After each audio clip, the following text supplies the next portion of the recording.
buy armor from Haelga. Journey north, keep well away from Snapleg Cave.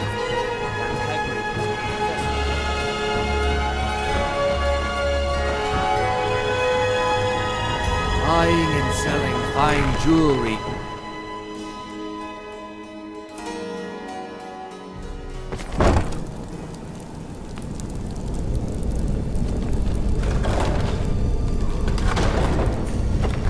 I don't know, Drhaff. They'd skin us alive if they knew we were doing this. Why are you always acting like such a big baby? I've gotten us this far. This far? We're living in a sewer. You said we'd have a house as big as the Blackbriars by now. You worry about bashing people's heads in. I'll worry about the guild, okay? Okay. I'm going to check the entrance to the Ratway. Be right back. Hey you! Stop right there! Empty your pockets or end up as skeever food.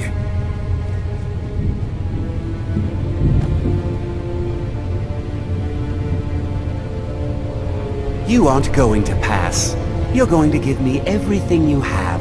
Whether you leave here in one piece is up to you. No need to get hasty. I was just testing you. You can go on ahead. Kill him. Let him go, Hewnon. All clear. Watch what you're doing.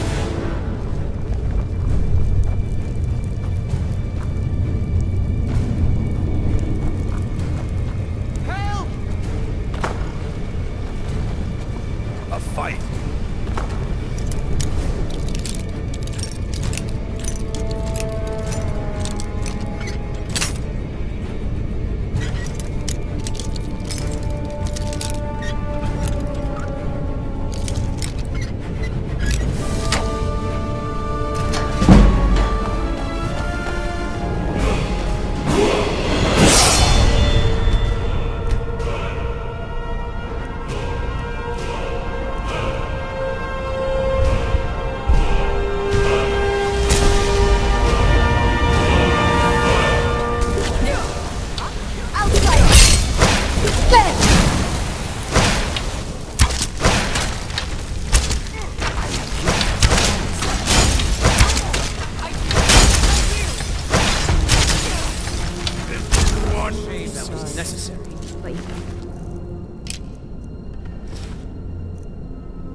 No choice.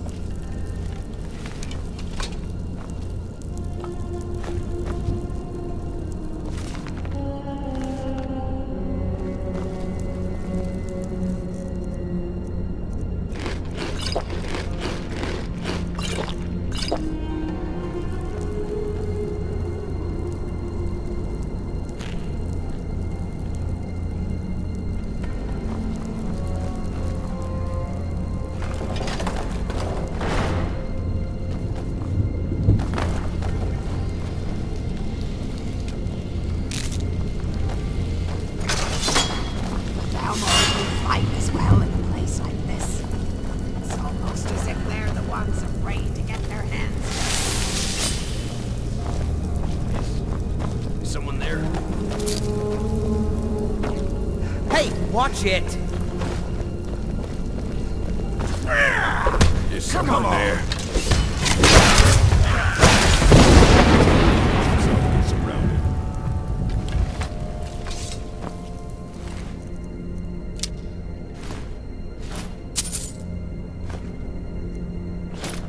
Enough!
If you're looking for conversation, the flagon isn't the place. We've all heard that one before, Bryn. Quit kidding yourself. It's time to face the truth, old friend. You, Vex, Mercer, you're all part of a dying breed. Things are changing. Dying breed, eh? Well, what do you call that, then? Well, well. Calling me impressed, lass. I wasn't certain I'd ever see you again.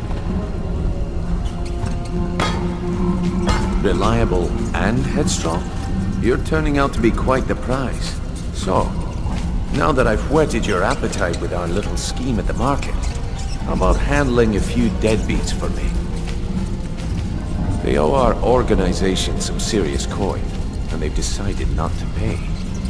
I want you to explain to them the error of their ways. Keerava, Bersi, and Haelga. Do this right, and I can promise you a permanent place in our organization.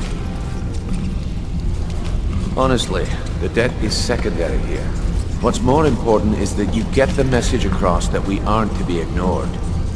A word of warning, though. I don't want any of them killed. Bad for business. Good. If you need any details on your marks, I'll be here. Now get going.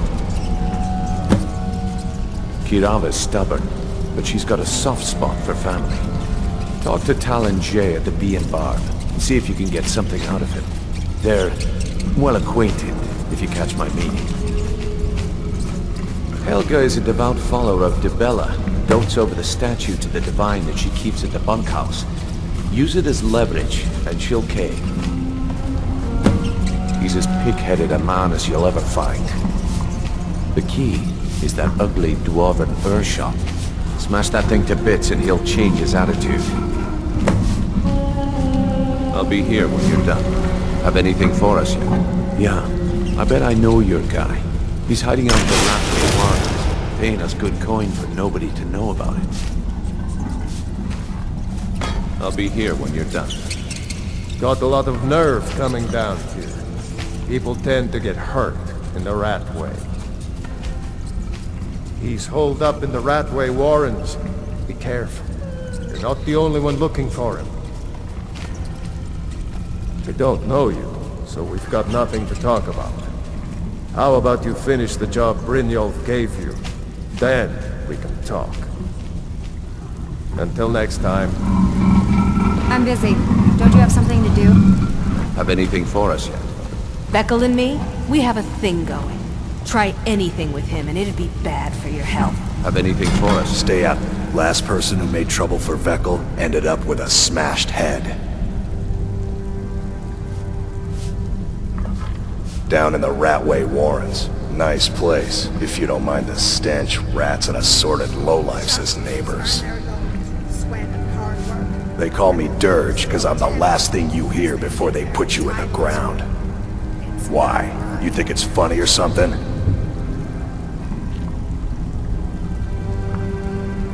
Already did. Maul? Yeah. That jerk works for Maven Blackbriar now. Left me down here watching this garbage heap. I guess he's better at all that talking stuff anyway. I just mess everything up.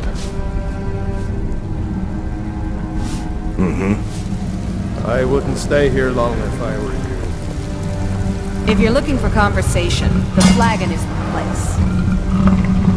Hello, friend. Come Need back something? later. I wish I could go with you.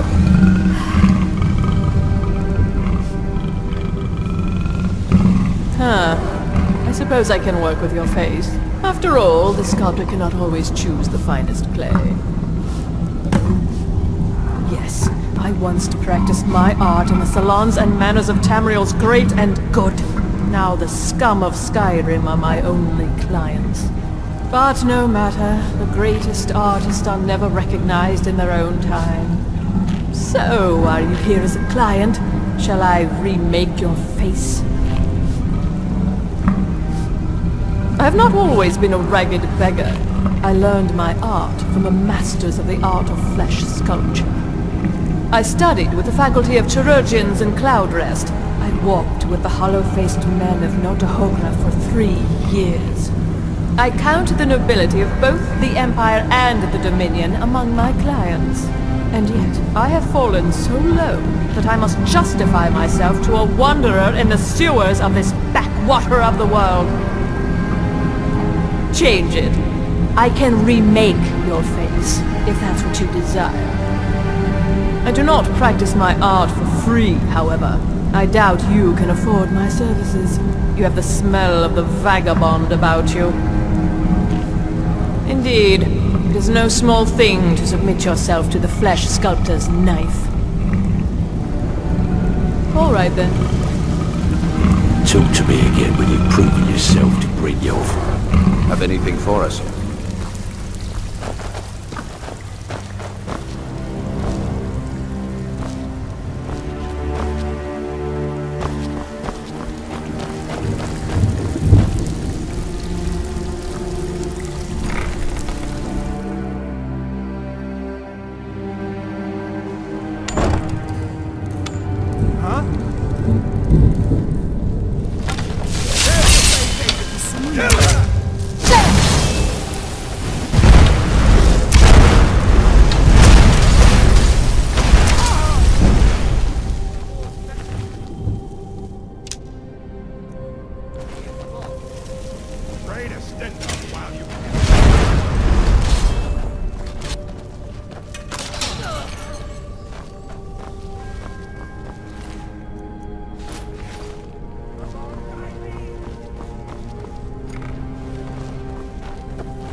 He'll tell you, just ask.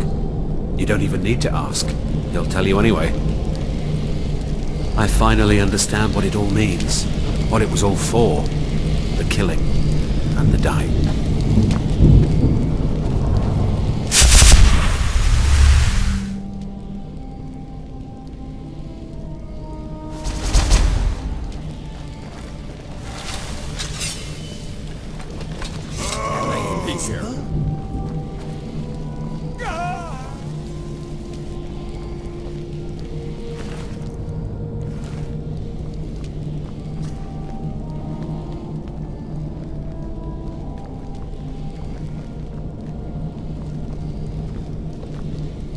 Out with it, fool. Why do you disturb me, mortal? I've nothing to discuss with you.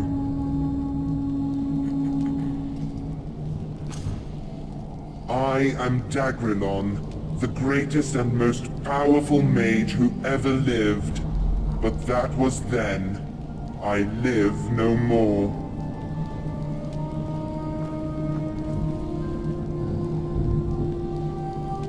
No, you wretched fool. Death is more than a word. It is a cold hand of rotted flesh, hissing air as foul as a goblin's whisper. Life does not flow through this shell. It is as empty as your philosophy. The decay will come to you in an instant. A sore back, a stiff neck, a fold of skin. Yet the process has been happening since the moment of birth. Only now does it choose to present itself. Death is a poor substitute for life, mortal, but the void is a fate worse than both. There are some who say immortality is found in one's legacy. The blacksmith lives in every soldier who kills with his tools, every sword that twists in the belly of a man wrenching in pain. The writer's soul lives in the pages of a book, his words echoing to the unborn across eons of time. The mage's soul lives in his acolytes, and the dread in their enemies' faces as they squint through walls of fire. It is a lie. Nothing more than the decay of the mind, making one last attempt to circumvent its inevitable demise. No, worm, I did not. To call me a mage is to call the Drhaff Tower a fortress, and the Red Year a fire. It is a testament to my prowess that I exist on the mortal plane, even as my body decays in death's hollow embrace.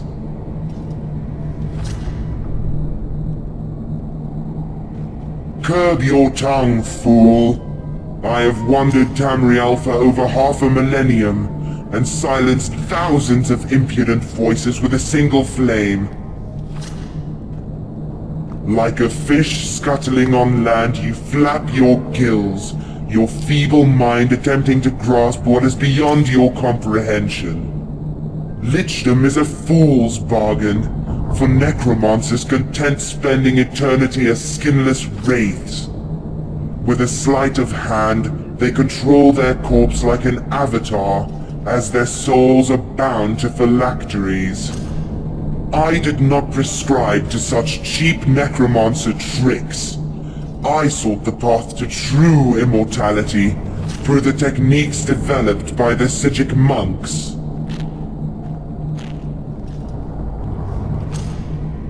The Psijics could send their voices across great distances, their voices manifesting as living ghosts in the ether of conjured space. It is even said that the Psijics could disrupt the flow of time, moving freely in the infinitesimal space between this world and the void.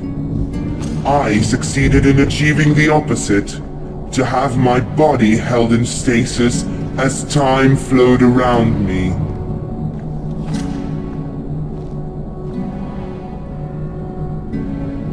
Your pathetic taunts mean nothing to me, mortal.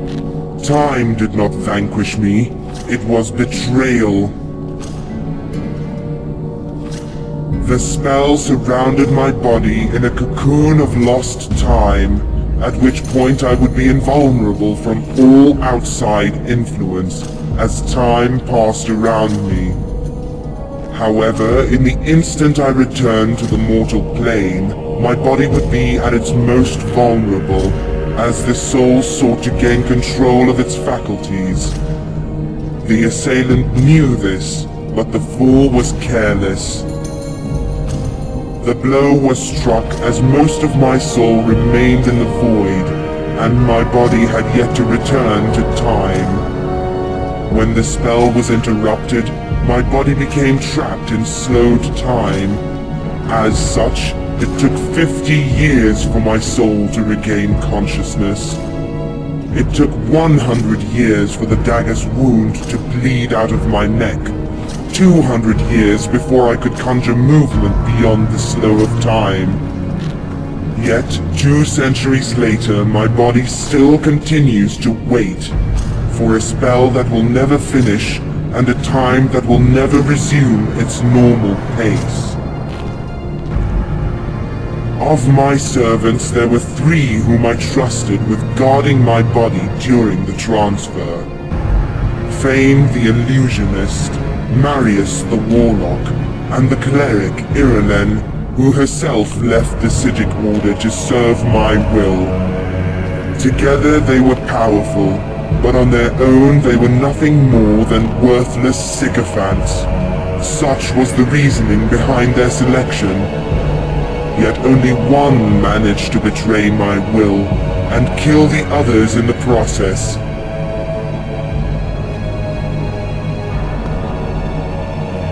Ah, mortal, now you strike at the heart of it. For I am the one who put faith in the power of avarice, and my death is no one's fault but my own. Your pitiful mind clings to beginnings and ends, when the point of the matter lies between. It is decay that I find abhorrent, metal rusting, wood withering, skin rotting. This disease of time is what I aimed to rectify. Even now, as you stand here before me, mortal, the sweat pours from your body. The water trickles from the ceiling, cutting away the stone at your feet. The mold grows in the shadows, poisoning the air with its toxic spores. It matters not if the subject is a great man, a majestic palace, or a shrine to the gods. Decay will claim them all.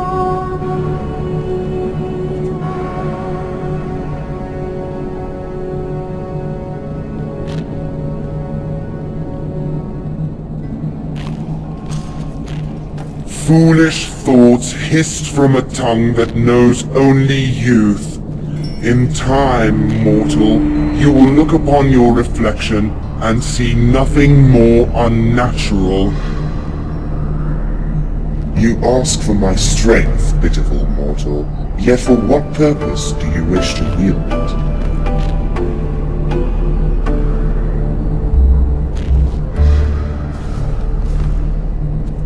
Ha!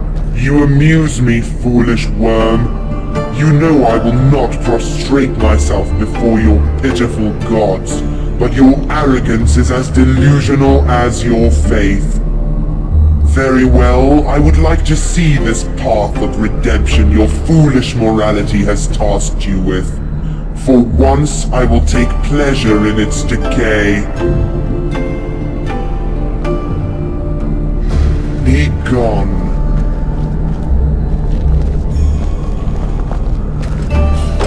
Go away! What? No, that's not me. I'm not Esbern. I don't know what you're talking about. Delphine? How do you... So you finally found her, and she led you to me. And here I am, caught like a rat in a trap.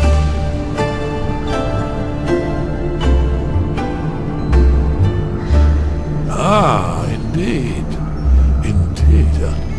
I do remember. Delphine really is alive. You'd better come in and tell me how you found me and what you want. This'll just take a moment.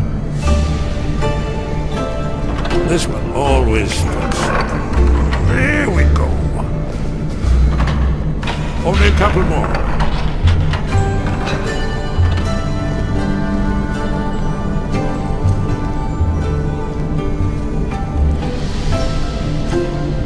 There we are. Come in. That's better. Now we can talk. So, Delphine keeps up the fight after all these years. I thought she'd have realized it's hopeless by now. I tried to tell her years ago. Haven't you figured it out yet? What more needs to happen before you all wake up and see what's going on? Alduin has returned just like the prophecy said.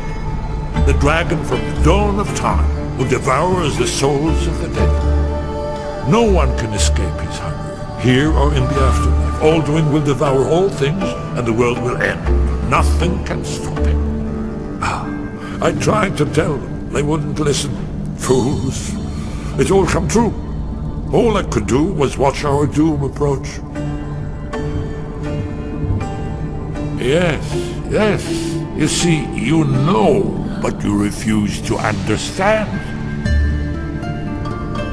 Oh yes, it's all been foretold. The end has begun. Alduin has returned. Only a dragonborn can stop him. But no dragonborn has been known for centuries. It seems that the gods have grown tired of us. They've left us to our fate as the plaything of Alduin the World Eater.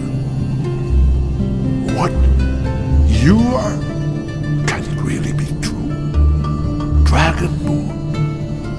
Then there is hope. The gods have not abandoned us. We must go. Quickly now. Take me to Delphine.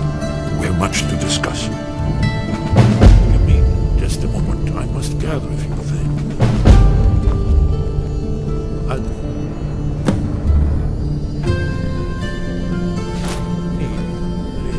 No. Where I put my annotated annual.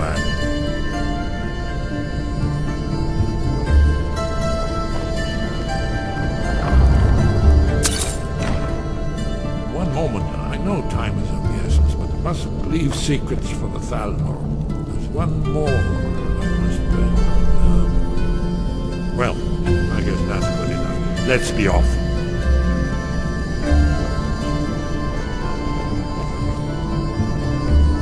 Someone there.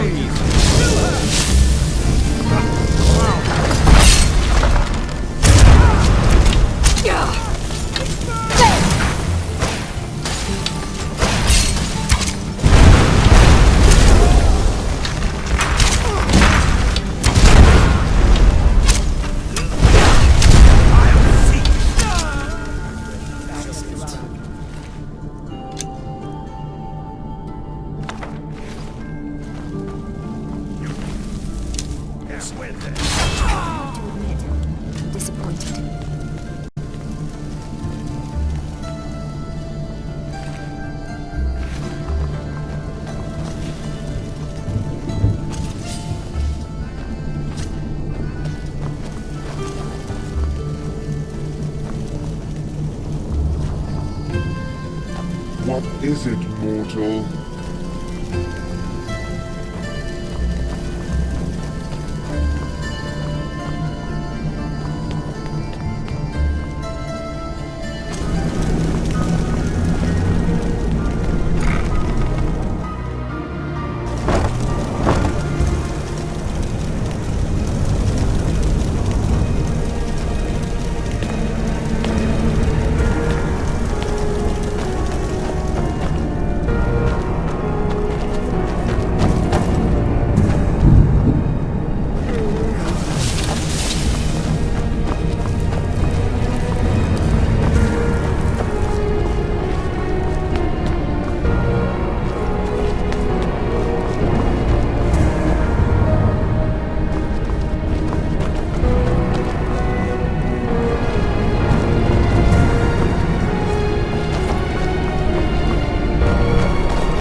Have anything for us?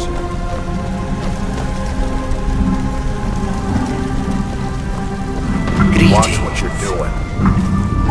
I'm busy. Don't you have something to do? Have anything?